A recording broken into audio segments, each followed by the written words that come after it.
Hello എല്ലാവർക്കും പുതിയൊരു വീഡിയോയിലേക്ക് സ്വാഗതം. എന്നും രാവിലെ വിചാരിക്കും കേട്ടോ നേരത്തെ എണീക്കണം എന്നൊക്കെ വിചാരിക്കും. പക്ഷേ ഇപ്പം ഈ മണ്ഡലകാലം ആയതുകൊണ്ട് എനിക്ക് തണുപ്പ് തീരെ പറ്റില്ല. അതുകൊണ്ട് രാവിലെ എഴുന്നേൽക്കൽ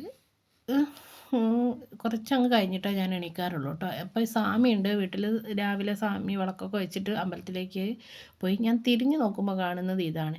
എനിക്ക് അപ്പം കിടക്കാനൊക്കെ തോന്നും, പക്ഷേ നമുക്ക് പറ്റില്ലല്ലോ. നമ്മളിൽ അധിഷ്ഠിതമായിട്ടുള്ള കുറച്ച് കാര്യങ്ങളില്ലേ, എന്ത് ചെയ്യാനോ, കുടുംബസ്ഥയായിപ്പോയി. അപ്പം ആദ്യം തന്നെ സാമി വരുന്നതിൻ്റെ മുമ്പ് വീടൊക്കെ ഒന്ന് അടിച്ച് തുടച്ച് വൃത്തിയാക്കിയിടണം. പിന്നെ ഞാൻ ഈ വിളക്ക് വെക്കുന്നതിന് മുമ്പ് ഞാൻ എണീക്കാത്തത് കാരണം ഞാൻ രാത്രി കിടക്കുന്നതിൻ്റെ മുമ്പ് എന്ത് ചെയ്യും, വീടൊക്കെ ഒന്ന് അടിച്ച് തുടച്ചിട്ട് ആണ് കിടക്കുന്നതിൻ്റെ തൊട്ട് മുന്നേ ഒന്ന് ചെയ്ത് കൊടുക്കും. കാരണം ഏട്ടൻ രാവിലെ എഴുന്നേറ്റ് ഒരു 6, 6:15 ആകുമ്പോഴേക്ക് വിളക്കൊക്കെ വെച്ചിട്ട് അമ്പലത്തിലേക്ക് പോകും കേട്ടോ. അപ്പോൾ ആ സമയത്ത് ഞാൻ എഴുന്നേൽക്കും, പക്ഷേ എനിക്ക് ആ സമയത്ത് പോയി കുളിക്കാനോ കാര്യമൊന്നും പറ്റില്ല. പിന്നെ ഞാൻ പുറത്തേക്ക് വരാം, എനിക്ക് തണുപ്പ് കൊണ്ട് കഴിഞ്ഞാൽ ചെവി വേദനയോ അങ്ങനെ എന്തെങ്കിലുമൊക്കെ വന്നുകൊണ്ടിരിക്കും. അതുകൊണ്ട് ആ ഒരു ഭയങ്കര ബുദ്ധിമുട്ടായിരിക്കും. അതുകൊണ്ട് ഞാൻ അങ്ങനെ നിൽക്കുന്നത് കേട്ടോ. അല്ലാതെ കുളിക്കാതെ വിളക്ക് അല്ല അടിച്ച് തുടയ്ക്കാതെ കത്തിച്ചു എന്നൊന്നും പറയണ്ട. പഴയ വീടാണ്, അപ്പോൾ ചുവരൊക്കെ നാശമായിട്ടുണ്ട്. കുറേ കാലമായി പെയിൻ്റ് അടിച്ചിട്ട്. അപ്പോൾ അതുകൊണ്ട് നല്ല പൊടി ഉണ്ടാവും. ഇപ്പോൾ ഇന്നലെ രാത്രി കിടക്കുന്നതിന് മുന്നേ അടിച്ച് തുടച്ച് വെച്ചത് പിന്നെ നല്ല പൊടി ഉണ്ടായിരുന്നു. അങ്ങനെ പെട്ടെന്ന് തന്നെ ഞാൻ തുടയ്ക്കലും കാര്യങ്ങളൊക്കെ ചെയ്തു. പിന്നെ മുറ്റം അടിച്ചിട്ടില്ല കേട്ടോ. സമയം ഉണ്ടെങ്കിലാണ് ഞാൻ കുളിക്കുന്നതിൻ്റെ മുന്നേ മുറ്റം അടിക്കുക. അല്ലെങ്കിൽ ഇവർക്ക് ബ്രേക്ക്ഫാസ്റ്റൊക്കെ ഉണ്ടാക്കി കൊടുത്തിട്ട് ഇവരൊക്കെ പറഞ്ഞയച്ചതിന് ശേഷം മുറ്റം അടിക്കും കേട്ടോ. മുറ്റത്ത് കാര്യമായിട്ട് ഇലകളൊന്നും ഇല്ല.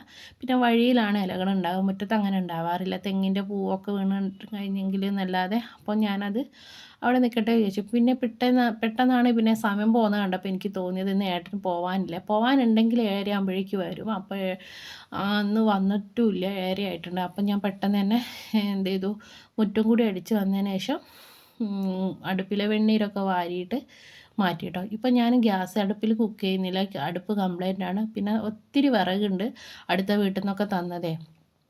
അപ്പോൾ അവരാരും അടുപ്പിലൊന്നും അങ്ങനെ കത്തിക്കാറില്ല. അപ്പം നമുക്ക് തന്നതുകൊണ്ട് ചകിരിയും വിറകൊക്കെ ഒരുപാടുണ്ട്. അപ്പോൾ ഇവിടെ എഴിയുന്നതിൻ്റെ ഒരു കേന്ദ്രമാണ്. അപ്പോൾ ഇവിടെ എഴിയുന്നത് വന്ന് കിടക്കും. 2, 3 തവണ അങ്ങനെ വന്നിട്ടുണ്ട്. അതുകൊണ്ട് വിറകൊക്കെ കത്തിച്ച് തീർന്നോട്ടെ എന്ന് വിചാരിച്ച് ഞാനായിട്ട് തന്നെ ഇപ്പം ഗ്യാസ് അടുപ്പ് എന്തായാലും മാറ്റി വാങ്ങണം. അപ്പോൾ അതുകൊണ്ട് ഇപ്പം വാങ്ങുന്നില്ല വിചാരിച്ചാൽ. കാരണം ഗ്യാസ് കണ്ടു കഴിഞ്ഞാൽ ഞാൻ പിന്നെ ഗ്യാസ് തന്നെയാണ് വെക്കുക. അതെൻ്റെ മാത്രം പ്രത്യേകതയാണോ എന്ന് എനിക്കറിയില്ല. എനിക്ക് ഒരു മടി വരും. പിന്നെ ബുദ്ധിമുട്ടുമാണല്ലോ നമ്മളിങ്ങനെ ഇവിടെ ആകുമ്പോൾ മടുപ്പ് കത്തിക്കുമ്പോൾ നല്ല പുകയൊക്കെ വരാറുണ്ട്. ഇപ്പം ഞാൻ അങ്ങനെ മൈൻഡൊന്നും ആക്കാറില്ല. എന്നാലും പിന്നെ കുറച്ച് പകുതിയോളം വിറകൊക്കെ കഴിഞ്ഞിട്ട് വാങ്ങാമെന്ന് വിചാരിച്ചു. കാരണം മുറ്റത്ത് കൂട്ടിയിട്ടിരിക്കുകയാണ്, വേറെ സ്ഥലം ഒന്നുമില്ല വിറക് മാത്രം വയ്ക്കാനായിട്ടൊന്നും. അങ്ങനെ ഞാൻ കുളിക്കാൻ പോകുന്നതിന് മുമ്പ് കുറച്ച് വെള്ളം അടുപ്പത്ത് വെച്ചിട്ട് പോയിട്ടുണ്ടായിരുന്നേ. എനിക്കും മോൾക്കുള്ള ചായ. മോൾ ചായ കുടിക്കില്ല, റസ്കോ ബ്രെഡോ അങ്ങനെ എന്തെങ്കിലും ഒന്ന് കുത്തി കൊടുക്കാൻ വേണ്ടിയിട്ട് കുറച്ച് ചായ എടുക്കും. പിന്നെ എനിക്ക് ഒരു ഗ്ലാസ് ചായ വേണം. അങ്ങനെയാണ്. അങ്ങനെ ഞാൻ കുളിച്ച് വരുമ്പോഴേക്ക് ഒക്കെ തിളച്ചു, ചായയൊക്കെ മാറ്റി വെച്ചു. കുറച്ച് ചായ എടുത്തിട്ട് പിന്നെ പാൽ വന്നിട്ടുണ്ടായിരുന്നു, സൈഡ് അടുപ്പിൽ പാലിൻ്റെത് വെച്ചു. പിന്നെ പഴം പുഴുങ്ങാൻ വേണ്ടിയിട്ട് വെച്ചു. ഉപ്പുമാവും പഴമാണ്. അതിൻ്റെ ഇടയ്ക്ക് ഏട്ടൻ വന്നിട്ടുണ്ടായിരുന്നു. പാവം വിശന്നിട്ടാന്ന് തോന്നുന്നു, ഒരു പഴം എടുത്ത് കഴിച്ചിട്ടുണ്ട്. അപ്പോൾ ഞാൻ പഴം പുഴുങ്ങാൻ വെച്ചതൊന്നും ആൾ കണ്ടിട്ടില്ല എന്ന് തോന്നുന്നു. അങ്ങനെ മോൾ എണീറ്റ് കുളിച്ചൊക്കെ റെഡി ആയിക്കൊണ്ടിരിക്കുകയാണ്. ചെറുത് എണീറ്റിട്ടുമില്ല. അപ്പം ഞാൻ നേരെ പിന്നെ അടുക്കളയിലേക്ക് തന്നെ പോയി. പഴമൊക്കെ നന്നായിട്ട് ആവി കൊണ്ട് വെന്ത് വന്നിട്ടുണ്ട്. പിന്നെ ഉപ്പുമാവ് ഉണ്ടാക്കണം. അതിന് വേണ്ടിയിട്ട് ഞാൻ അടുപ്പത്തേക്ക് പാത്രമൊക്കെ വെച്ചിട്ട് ഉപ്പുമാവിനുള്ള കാര്യങ്ങളൊക്കെ റെഡിയാക്കി ഇരിക്കുകയാണ്. അതിൻ്റെ ഇടയ്ക്ക് പാൽ തിളച്ചിട്ടുണ്ടായിരുന്നു. അപ്പോൾ കുറച്ച് പാലെടുത്ത് ഞാൻ മാറ്റി വെച്ച് സ്മൂത്തി അടിക്കാൻ വേണ്ടിയിട്ട്. ഇപ്പം കുറച്ച് ദിവസമായിട്ട് ഞങ്ങൾ സ്മൂത്തി അടിച്ച് കുടിക്കലുണ്ട് കേട്ടോ. കാരണം എന്തെങ്കിലും ഹെൽത്തി ആയിട്ടുള്ളത് ശരീരത്തിലെത്തട്ടെ എന്ന് വിചാരിച്ചിട്ട്. അങ്ങനെ ഉപ്പുമാവൊക്കെ റെഡി ആയിട്ടുണ്ട്. അങ്ങനെ ഉപ്പുമാവ് റെഡിയായി. നമ്മളെ ചായ ബാലൻസുള്ള കുറച്ച് പാൽ ഞാൻ അവിടെ എടുത്ത് വെച്ചിട്ടുണ്ട്. അതിലേക്ക് നേരത്തെ ഉണ്ടാക്കിയിട്ടുള്ള ചായ എടുത്ത് ഒഴിക്കണം. പിന്നെ ആ പഴം നന്നായിട്ട് കറുത്ത് പോയൊന്നും കുഴപ്പമില്ല, നല്ല ടേസ്റ്റ് ഉണ്ടാകും. നല്ല വെന്തുടഞ്ഞ് വന്നിട്ടുണ്ടാണ് അത് അങ്ങനെയായത്. അങ്ങനെ പാൽ തണിഞ്ഞ് വരുന്നേ ഉള്ളൂ, അത് പിന്നെ അടിക്കാമെന്ന് വിചാരിച്ചു. ഞാൻ പിന്നെ ചായ ബാലൻസുള്ള പാലിലേക്ക് ഒഴിച്ച് വെച്ചു കേട്ടോ. കുറച്ച് മാത്രമേ എടുത്തിട്ടുള്ളൂ, കുറച്ച് ചായ ബാക്കിയുണ്ട്. അത് പിന്നെ എപ്പോഴെങ്കിലും കുടിക്കാമെന്ന് വിചാരിച്ച് മാറ്റി വെച്ചതാണ് കട്ടന്. അങ്ങനെ മോൾ എഴുന്നേറ്റിട്ടുണ്ട്. മോൾക്കുള്ള ചായ ഞാനെടുത്ത് പിന്നെ ഉപ്പുമാവ് തണിയാൻ വേണ്ടി വെച്ച്. ഏട്ടൻ പഴം കഴിച്ചതുകൊണ്ട് ഇപ്പോൾ വേണ്ടാന്ന് പറഞ്ഞു കേട്ടോ.